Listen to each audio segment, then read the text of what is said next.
up. But a big thank you to everyone that's managed to stay this long. I hope you found the last session interesting. So we're going to start off with a raffle.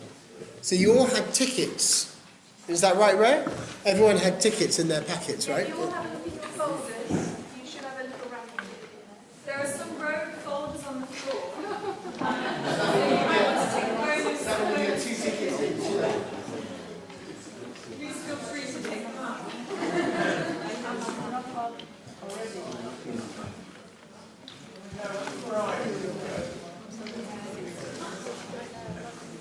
Yeah, there are. Will you ask if there are prizes? There are prizes, yeah. That we can't tell you. For this beautiful painting. Okay, so does everyone have their ticket to hand? Okay, great. So Sophia, you can be dramatic about it. Give it a good shake so that nobody says that I influenced anything.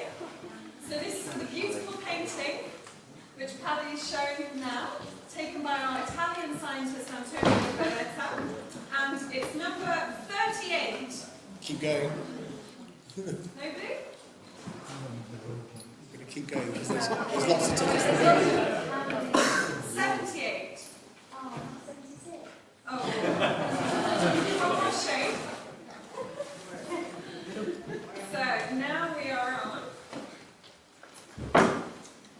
22. That sounds lucky. Since when? It's 22. Antonio? 98?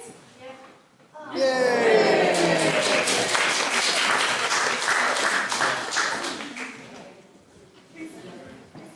There's your prize.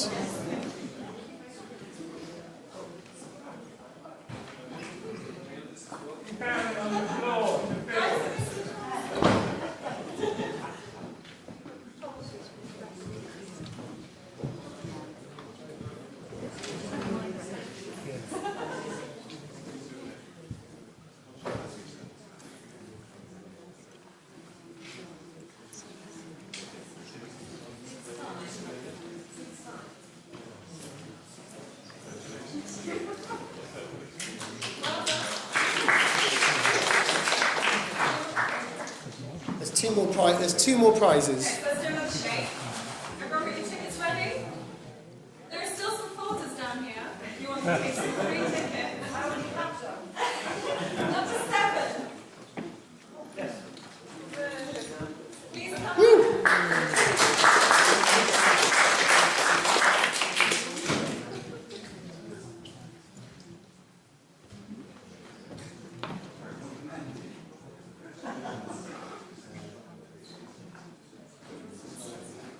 Please, you're much better.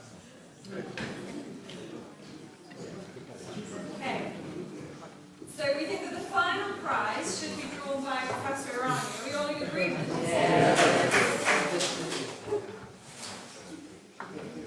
Oh, that's cheating. 97?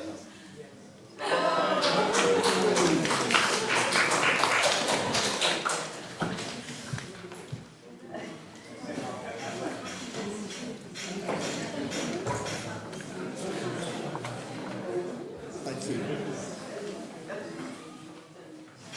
Okay, great. So just before we finish, thank you. I just want to run a quick quiz. So we said we'd do this, and last night I put together some slides. This is open to most people here because some people won't be able. Some people are purposely excluded from being able to answer some questions. So let's see how we go. What's missing? Does anyone remember? That's the group logo, right? So can anyone remember what's missing from it? Okay, so what I'm going to do is for these questions I'm going to look to the back of the room after the front of the room hasn't managed, because they should get it right. So they're all sitting at the back. So yeah, very good, very good. Okay, there's a man who can spot. So there's a B cell missing, right? The cell that makes the antibody. There it is. Okay. Okay, now more to the front of the room. So which of these conditions is not autoimmune? Very good. Okay, great. So Alzheimer's is not autoimmune, although people do think it has a major autoimmune component to it potentially. So we wait to see. I'm very sceptical. Okay, who's missing? You'll notice this photo is particularly intriguing because there's some clearly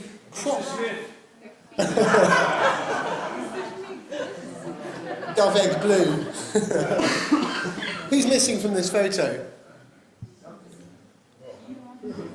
Can anyone at the front work out who's missing from this photo?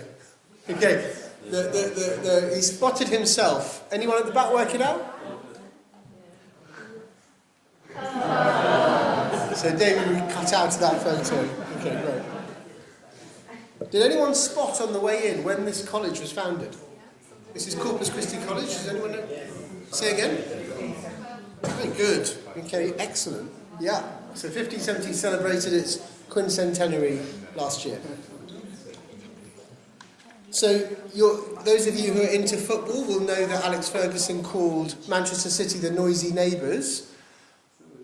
The noisy neighbours of Corpus are Christchurch next door. Christchurch is famous for this hall being involved in a certain entity. Which one was it? Was it that it was the Hall of Henry IV? Was it in... Someone's answered it already. It was. So this is the great hall where the Harry Potter scene with the floating things was taken. Test your science. Paddy gave you a great explanation of exactly what we're talking about here. So this is an assay that he showed you. You saw the antibodies walking around the stage. You saw the fluorescent antibody. This is the fluorescence at the top. Which assay is this? 1, 2, 3, 4, or 5? Am I being particularly tricky?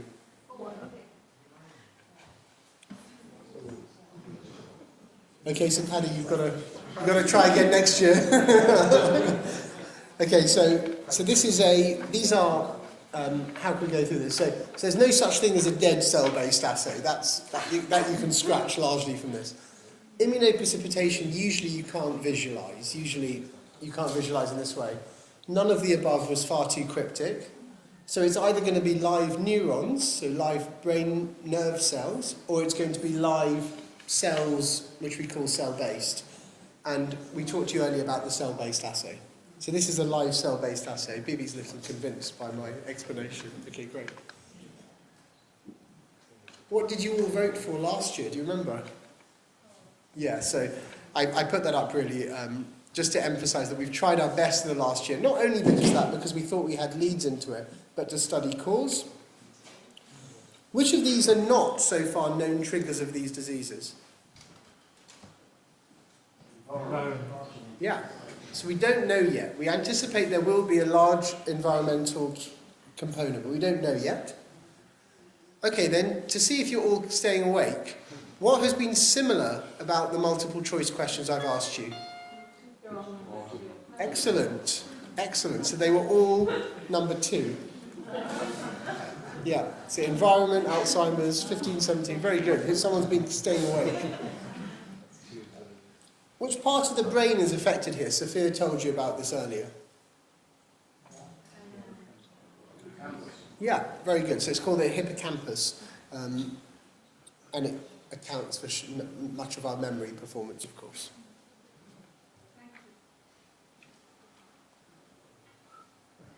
Someone, maybe more than one person will recognise this graph.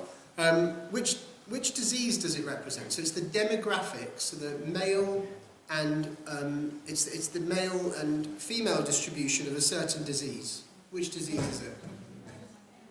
Yeah, it's NMDA, yeah. So this peak in your sort of early 20s is very typical.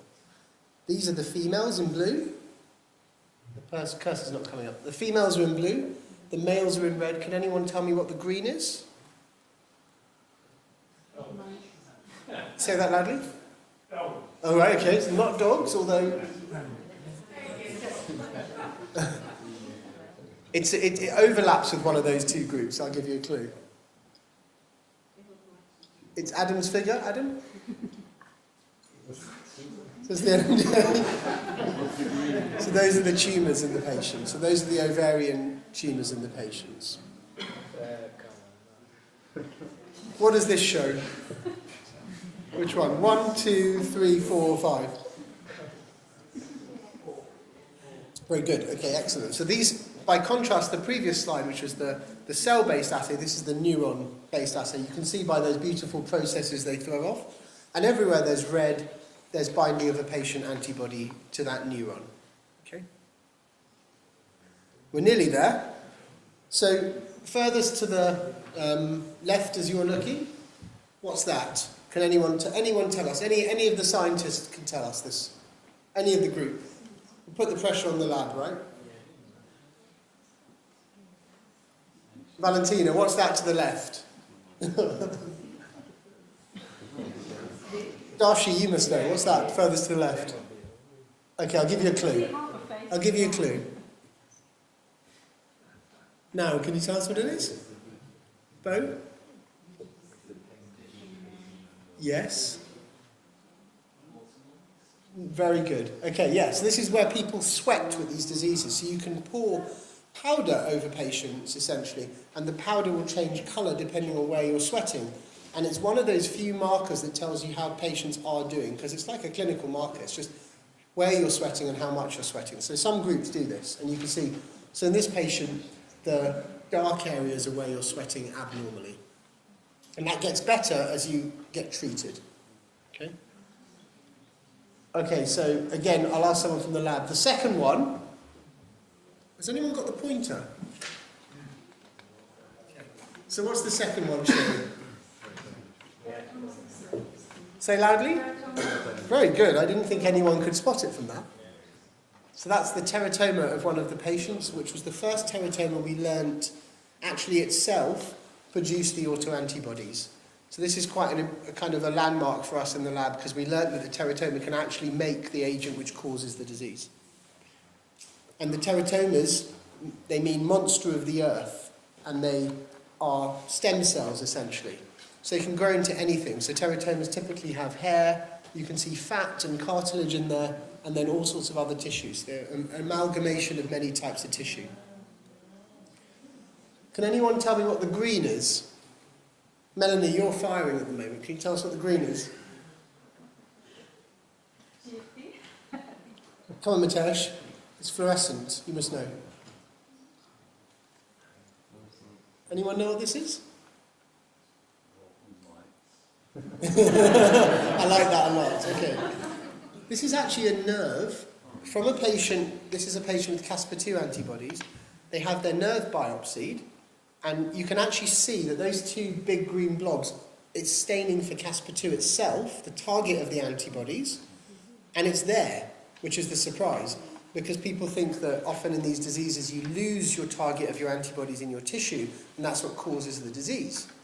But actually it's there in some people, so this remains a little bit of a paradox in the field.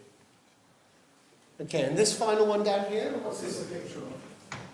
Melanie's excluded from this one.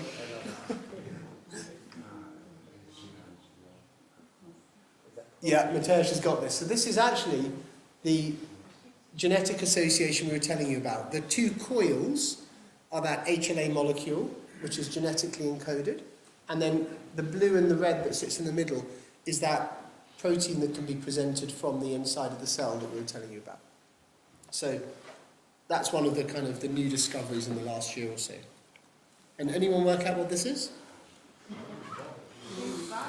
Yeah. Okay.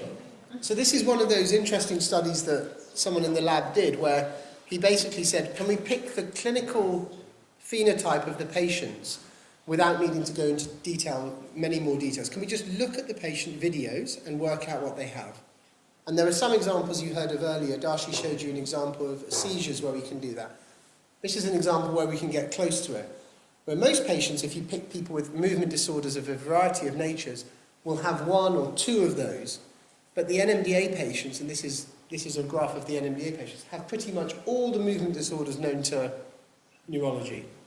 And it's a very rare example where you can see lots of those things put into a small box like that. So it's an example of where just spotting and just looking carefully at the clinical phenotype can teach us quite a lot about picking the patients correctly.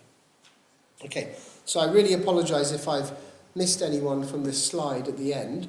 I've done my best to try and put people to thank, because this has been a big over the last few months there have been several meetings and people have got together and really worked very effectively to put this together today. So I just wanted to quickly give a round of applause to everyone in the lab that's done that.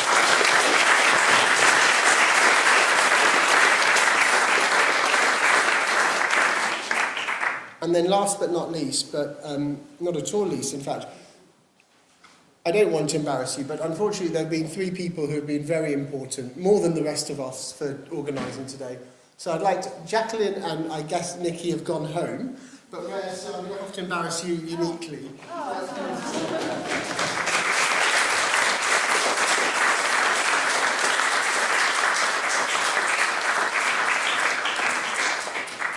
Great, so that's it. So thank you all very, very, very much. It's been a really interesting day. I think we can all, hand on heart, say we've learned a lot as well. I hope you guys have and felt it's been a worthwhile time being here. If you want to ask us any questions, we can mill around now, but I think there's wine outside. Wine is ready. Great, okay. Thank you all.